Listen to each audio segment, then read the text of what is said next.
کہ آپ اگلے 30 اپنے 5-7 سال کا کہہ سکتے ہیں فلاں جج جو ہے وہ چیف جسٹس ہوگا. تو یہ ایک سیٹل پرنسپل ہے جو انڈیا میں ہو چکا, ہر پاکستان میں آئین میں اس کو شامل کیا گیا. اس کو نکالنا ایسے ہی ہوگا کہ ایک بیسک ایک انڈیپینڈنٹ جوڈیشری کا ایک بنیادی رکن جو تھا یا بنیادی ایک اصول تھا, اس کو آپ ختم کرنا چاہتے ہیں. دیکھیں حامد خان صاحب, عدلیہ کی آزادی تو ایک بین الاقوامی طور پہ مسلمہ اصول ہے, مگر پھر پارلیمنٹ کی بالادستی بھی تو ایک بین الاقوامی مسلمہ اصول ہے نا. اسی کے اندر رہتے ہوئے, آئین کی لمٹس کے اندر رہتے ہوئے, آئین کے اسٹرکچر کے اندر رہتے ہوئے, آئین کا جو بنیادی اسٹرکچر ہے, مثال طور پارلیمنٹ کو کوئی اختیار نہیں ہے کہ امینڈمنٹ کر کے پاکستان میں جو بنیادی حقوق کا چیپٹر ہے اس کو ایکسکلوڈ کر دے. کر سکتے ہیں؟ نہیں کر سکتے. کیا ان کے پاس کوئی ایسا اختیار ہے کہ جو جوڈیکیشن کا چیپٹر ہے وہ اڑا دے؟ نہیں کر سکتے. لیکن کچھ چیزیں ایسی بنیادی اہمیت کی ہوتی ہیں ہر آئین میں جن کو نہیں چھیڑا جا سکتا. تو یہ ان میں سے ایک ہے. حامد خان صاحب, ہائی کورٹ کے چیف جسٹس کی تعیناتی کی جب باری آتی ہے تو پھر ہم نے دیکھا ہے کہ روایات کو توڑا گیا اور پینل آف ججز میں سے تیسرے اور چوتھے نمبر پہ لاہور ہائی کورٹ کے جو جسٹس نیلم ہیں ان کو چیف جسٹس تعینات کیا گیا. تو وہاں پہ اسٹرکچر جو ہے وہ متاثر نہیں ہوا, بیسک اسٹرکچر, کیونکہ ہائی کورٹ بھی ایک آئینی عدالت ہے. بالکل صحیح ہے, وہ بھی غلط ہوا ہے. اور یہ انہوں نے بہت سالوں کے بعد ایسا کام کیا ہے جو کہ بہت افسوسناک ہے, جس کی بنیادی میں سمجھتا ہوں وجہ جو ہے وہ قاضی فائز عیسیٰ تھا. وہ چاہتا تھا کہ یہ پریسیڈنٹ سیٹ ہو اور یہ جو بنیادی چیز سیٹل ہو چکی ہے اس کو کس طرح سے چھیڑا جائے. افسوس کی بات ہے کہ اس میں دوسرے ججز بھی شامل ہو گئے تھے اور اس کی وجہ یہ بتائی تھی کہ ہم نے جو 96 کا فیصلہ ہے اس میں یہ کہا گیا ہے کہ آپ کر تو سکتے ہیں اس میں تبدیلی, لیکن اس میں ایک شرائط رکھی گئی ہیں کہ وجوہات بیان کرنی پڑیں گی, اور وجوہات جو ہیں اس میں کہا گیا تھا کہ وہ آپ ایون سپریم کورٹ کے سامنے لے جا سکتے ہیں. وہ تو 1996 کا فیصلہ. اس لیے جو منٹس ہمارے پاس آئے تھے جوڈیشل کمیشن میں, اس میں یہ ڈسکشن تھی کہ کیوں ان دونوں کو نہیں لیا جا رہا. ایک کی یہ وجہ ہے, دوسرے کی یہ وجہ ہے. تو انہوں نے اپنی طرف سے کوشش کی تھی کہ یہ جو لیجیٹیمیٹ ایکسپیکٹنسی کہی گئی تھی 1996 کی ججمنٹ میں, وہ اس کا مطلب ایبسولوٹ نہیں تھا, اور اس لیے آپ سمجھ سکتے ہیں کہ اس میں تبدیلی کا گنجائش ہے جہاں کہیں معقول ریزن ہو. تو ایک تو یہ وجہ اس میں جو انہوں نے اپنے منٹس میں بھیجی تھی, جو جس سے میں سیٹسفائیڈ نہیں ہوں. ٹھیک ہے حامد خان صاحب, اب یہ بتائیں قاضی فائز عیسیٰ کا تو پتہ کٹ گیا, وہ چیف جسٹس یا آئینی عدالت بھی نہیں بن رہی, تو بظاہر تو یہ ایک بڑی کامیابی ہے. آپ کو لگتا ہے کہ یہ آئینی عدالت کا جو ایک ہوا کھڑا کیا گیا تھا یہ ایک سموک سکرین تھی, یہ ایک دھول تھی جو اڑائی گئی, جس کے پردے میں جسٹس منصور علی شاہ کو روکنے کی ایک سازش تھی جس میں شاید تمام سیاسی جماعتیں اس کا حصہ ہیں, اور اب یہ تاثر دیا جا رہا ہے کہ تمام اختلافات کے باوجود بھی ایک کنسنسس ڈاکومنٹ آ رہا ہے, اور اس ڈاکومنٹ کے تحت شاید جسٹس منصور علی شاہ آئندہ چیف جسٹس نہ بن سکیں. آپ کے خیال میں یہ کوئی سموک سکرین تھی یا کہ تمام پارٹیز ایک پیج پر ہیں, اور اگر ایسا ہو رہا ہے تو آپ کے خیال میں جسٹس منصور علی شاہ کو کیوں پنش کیا جا رہا ہے؟ بظاہر تو اس کا ایک ہی قصور نظر آتا ہے, جو اس نے ریزرو سیٹس والی ججمنٹ دی ہے وہ ہماری دونوں بڑی سیاسی جماعتیں جنہوں نے سیٹیں ادھر ادھر سے کھسکائی ہیں دوسروں کی, ان کا اصل میں سارا مسئلہ ہے. جیسے کہ جب کسی نے پوچھا خواجہ آصف سے کہ بھائی آپ کو ریزرو سیٹس ان کے ہی الیکٹڈ جن کو آپ ایکنالج کرتے ہیں کہ آپ کے نہیں ہیں ان کے مطابق دی جا رہی ہے, تو آپ کو تکلیف کیا ہے؟ آپ کی حکومت تو تب بھی رہتی ہے. تو اس نے کہا کہ آپ پھر یہ ٹرائبونل سے ہماری سیٹیں بھی خالی کرا دیں گے. اس کو پتا ہے کہ میں ہارا ہوا ہوں اور مجھے رات کے اندھیرے میں جتایا گیا. تو یہ مسئلہ زیادہ ہے جو اس پر آ کے, اسی لیے جب کبھی بھی بات 47 کی آتی ہے تو فارم 47 تو وہاں جذباتی ہو جاتے ہیں. کل یہ بات ہمارے ہائی کورٹ بار کے صدر نے اپنی تقریر میں کہی تو وہاں پر ایک مخصوص کوئی 20-25 وکیل اکٹھے کیے تھے پیپلز پارٹی کے اور نون لیگ کے. انہوں نے بڑا شور شرابہ فارم 47 پہ ڈالنے کی کوشش کی, بلکہ کنونشن کو انہوں نے کسی حد تک ڈسٹرب کرنے کی کوشش کی, جس میں وہ کامیاب نہیں ہوئے کیونکہ میجورٹی اور بلکہ پریڈومیننٹ میجورٹی جو تھی وہ ان کے خلاف تھی اس بات کی. تو میں کہنا یہ ان کے لیے ایک بڑا سینسٹیو پوائنٹ ہوا ہے. اسی لیے قاضی فائز صاحب سے وہ ٹرائبونل والا فیصلہ بھی جو ہے تبدیل کرایا انہوں نے, اور یہ سارا کچھ جو ہو رہا ہے اس میں اصل میں یہ حکومت کی انسیکیورٹی ہے. وہ محسوس کرتے ہیں کہ ہم لیجیٹیمیٹلی نہیں الیکٹڈ گورنمنٹ, ہمیں تو آرٹیفیشلی یہاں بٹھایا گیا ہے. جس دن صحیح معنی میں آڈٹ ہو گیا اس الیکشن کا تو شاید یہ حکومت قائم نہ ان کی رہ سکے. ٹھیک ہے احمد خان صاحب, لگتا یہ ہے کہ وہ جو ایک محاورہ ہے کہ مدعی سست گواہ چست, تو موجودہ صورتحال میں کیا ہم یہ کہہ سکتے ہیں کہ بینچ سست اور بار چست, کیونکہ جو اکثریتی ججز ہیں سپریم کورٹ کے ان کی طرف سے تو کسی قسم کا کوئی رد عمل دیکھنے کو نہیں مل رہا, اور وکلا جو ہیں وہ ان کے لیے سڑکوں پہ نکلے ہوئے ہیں, چیف جسٹس منصور علی شاہ کے لیے بھی نکلے ہوئے ہیں. کل آئینی ترمیم پارلیمنٹ میں ٹیبل ہو کے منظور بھی ہو جائے گی. تو آپ کے خیال میں ایسی سچویشن میں سپریم کورٹ کے جو اکثریتی ججز ہیں ان کو کیا کرنا چاہیے اور کتنا ٹائم ہے ان کے پاس؟ دیکھیے یہ ایشو جو ہے وہ صرف ججز کا نہیں ہے, یہ سسٹم کا ایشو ہے, آئین کا ایشو ہے. ججز تو آتے جاتے رہتے ہیں.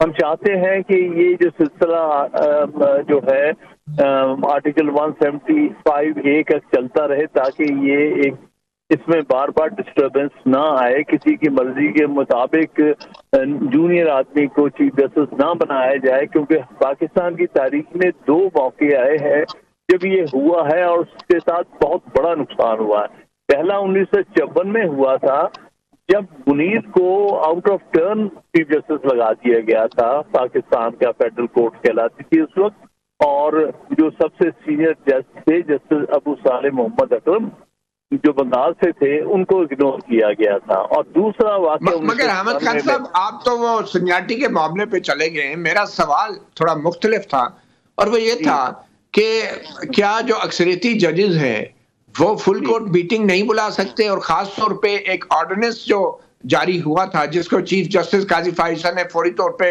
گلے لگا لیا تھا, اس آرڈیننس کے باہر مرضی کا بینچ بنا, اس کے تحت پھر 63 کا فیصلہ آیا, اور اب اس فیصلے کے تحت پی ٹی آئی کے بندے توڑ کے 2/3 اکثریت سے کل آئینی ترمیم منظور ہونے جا رہی ہے, تو کیا فل کورٹ جو ہے اس آرڈیننس کے حوالے سے کوئی فیصلہ نہیں کر سکتی؟ میں تو سمجھتا ہوں کہ کرنا چاہیے, کیونکہ وہ کہیں پر یہ لکھا تو نہیں ہے کہ میٹنگ فل کورٹ کی ریکوزیشن ہو سکتی ہے, لیکن جو ججز جو باڈی ہے سپریم کورٹ کی وہ بائی میجورٹی ہی مینٹین ہوتی ہے. تو میں سمجھتا ہوں میجورٹی ججز اگر کال کرنا چاہیں سپریم کورٹ کی میٹنگ فل کورٹ کی تو وہ کر سکتے ہیں. اب کیا وجہ ہے کہ وہ نہیں کر رہے, یا ابھی سوچا جا رہا ہے کہ شاید یہ سیکورٹی کے پرنسپل کو یہ انڈو نہ کریں, یہ تو وہی بہتر بتا سکتے. سر اب یہ بتائیں کہ آئینی ترمیم کے خلاف جو ایڈوکیٹ عابد زبیری کی جو پٹیشن ہے کل چیف جسٹس قاضی فائز صاحب نے اپنے سامنے لگا لی ہے, تو ایک تو قانونی طور پہ سوال تو اٹھتا ہے نا کہ ابھی وہ بل ہوا میں ہے, وہ بل ہے ہی نہیں, تو کیا چیز کو چیلنج کیا جا رہا ہے. مگر اس کے باوجود بھی آپ کے خیال میں سپریم کورٹ کو کیا کرنا چاہیے, اور کیا قاضی فائز صاحب کو اس بینچ میں ہونا چاہیے؟ ہرگز نہیں ہونا چاہیے, کیونکہ وہ پہلے ہی بہت زیادہ متنازع ہو چکے ہیں, اور ان کے بارے میں بڑا واضح ہے کہ وہ ایک باعث رکھتے ہیں, پے در پے وہ ایسے فیصلے دے رہے ہیں جس سے مقصد اچیو کرنا ہے. تو ان کا تو کسی بینچ میں بھی بیٹھنا مناسب نہیں ہے. تو ایک تو یہ بات میں کہوں گا. دوسری بات یہ ہے کہ اس کو اس طرح لگانے کی بھی کوئی جسٹیفیکیشن نہیں. آپ کو پتا یہ ایکچولی یہ کیس نہیں آرٹیکل 184 کا نہیں, یہ ایکچولی اس پر ایک آبجیکشن انہوں نے کیے تھے آفس میں, اس کے خلاف اپیل ہے. اپیل جنرلی ایک سنگل جج کے پاس بھیجی جاتی ہے کہ وہ سنے اور کہے کہ اس کو فکس کرنا کہ نہیں. اس کو 3 ججز کو کیسے لگا سکتے ہیں اپنے سامنے انلیس وہ ایک جج جو اپیلٹ جج ہے وہ کہے کہ اس کو چلیے 3 ججز کے سامنے سنایا جائے. تو یہ کس طرح سے انہوں نے یہ بینچ بنا دیا ہے جو میرے نزدیک سپریم کورٹ رولز کے خلاف ہے. تو یہ جو اوپن کورٹ میں ہیئرنگ ہوگی تو کیا اس بینچ کے اوپر یہ اعتراض بھی اٹھایا جائے گا کہ کھلی عدالت میں تو یہ لگ ہی نہیں سکتا تھا، کیونکہ قاضی فائز صاحب خود بڑے پرٹیکولر ہیں کہ پٹیشن کا نمبر کیا تھا، کاز لسٹ میں آیا تھا یا نہیں آیا تھا. تو کیا قاضی فائز صاحب نے یہ جو کچھ بھی کیا ہے معاملے کو کھلی عدالت میں لگا کے، یہ کھلی عدالت کے ذریعے کسی کو پیغام دینا ہے؟ میں کچھ نہیں کہہ سکتا، لیکن قاضی صاحب کا جو ٹریک ریکارڈ پچھلے سال 1.5 سال سے جا رہا ہے اس میں وہ کچھ بھی کر سکتے ہیں اور وہ بڑے ڈیسپریٹ ہوئے ہیں اور اس ڈیسپریشن میں یہ ساری حرکتیں. اس میں ایک اور بھی وجہ ہے، میں آپ کو بتا دوں. یہ پشاور ہائی کورٹ میں اسی نیچر کی ایک پٹیشن فائل ہوئی تھی اور اس پر ایک فل بینچ بن گیا ہوا ہے اور اس کو ایڈمٹ بھی ہو گئی تھی. بڑا اچھا واضح آرڈر پچھلے ہفتے تھا اور اس کو 15 پہ لگایا تھا. وہ 15 پہ کوئی اسٹرائک ہو گئی تو وہ نہیں چل سکا اور وہ شاید اب 22 کو لگ رہا ہے یا شاید آج کل لگے، ابھی پتہ نہیں ہے. انہوں نے جان بوجھ کے اس کو فوراً بعد لگا دیا اور اس کی اتنی زیادہ پبلسٹی کی کہ وہ کیس لگ گیا ہے. ایک تو وجہ نظر یہ آتی تھی کہ وہ پشاور ہائی کورٹ کو روکنا چاہتے ہیں کہ تم کوئی فیصلہ مت کرنا اس ایشو پر، ہم نے ٹیک اپ کر لیا ہے. ایک تو یہ مجھے نظر آیا اس میں. دوسرا یہ ہے کہ اگر ہائی کورٹ ان کے خیال میں 15 کو کوئی ایسا آرڈر پاس کرتی ہے جو کہ ان کی پسند کا نہ ہو قاضی صاحب کی، تو پھر میں اس کو انڈو کر دوں اپیل میں یا سپریم کورٹ کی طرف سے. تو اس کے پیچھے نیت ٹھیک نظر نہیں آ رہی مجھے. جو تاریخ کو لگایا گیا ہے اس کے پیچھے وہی سارے عناصر ہیں جو کہ ٹرائبونل والے کیس میں تھے، جو 63A والے کیس میں تھے. یہ ساری چیزیں نظر آ رہی. اچھا کوئکلی یہ بتائیں کہ آپ نے بڑا وکلا کنونشن کیا کراچی میں، تو اب اس کا فالو اپ کیا ہوگا؟ تقریراً تو بہت ہو گئی. جی ہم نے ایک ایکشن کمیٹی فارم کی ہے جو آئندہ لائے عمل اس کا طے کرے گی. اس میں کون کون ہے؟ اس میں بیس نمائندے ہی ہیں جو ہائی کورٹ بار کے پریزیڈنٹس ہیں جنہوں نے یہ کنونشن وغیرہ ہولڈ کرنے میں کی کردار ادا کیا، یا بار کاؤنسلز کے جو ہیں وہ ہیڈ ہیں اس میں. تو ان کی ہوگی تو وہ ڈیسائیڈ کریں گے کہ اس موومنٹ کو آگے کیسے لے کے جایا جائے. ٹھیک ہے، اب کل کا دن ہے، بڑا اہم دن ہے. اب دیکھیں یہ موومنٹ آئینی ترمیم کے منظور ہونے کے بعد چلے گی یا اس سے پہلے کوئی ہلکی پھلکی جنبش سپریم کورٹ کے اندر بھی ہوگی. بہت شکریہ حامد خان صاحب، صحافی پروگرام کو وقت دینے کا. پروگرام کے اگلے سیگمنٹ میں ہم بات کریں گے شنگھائی تنظیم کانفرنس کی. بڑی کامیابی ہے پاکستان کی سفارتی محاذ کے اوپر، مگر اس کے ساتھ ہم نے یہ بھی دیکھنا ہے کہ اس کانفرنس میں جو شرکا تھے، بڑے ممالک کے سربراہان بھی تھے، ان کے نمائندے بھی تھے. پاکستان میں آنے کا پاکستان کو کیا فائدہ ہوا اس سے، اور یہ تنظیم کتنی مؤثر رہی ہے اور آنے والے وقتوں میں ہوگی. ایک چھوٹی سی بریک کے بعد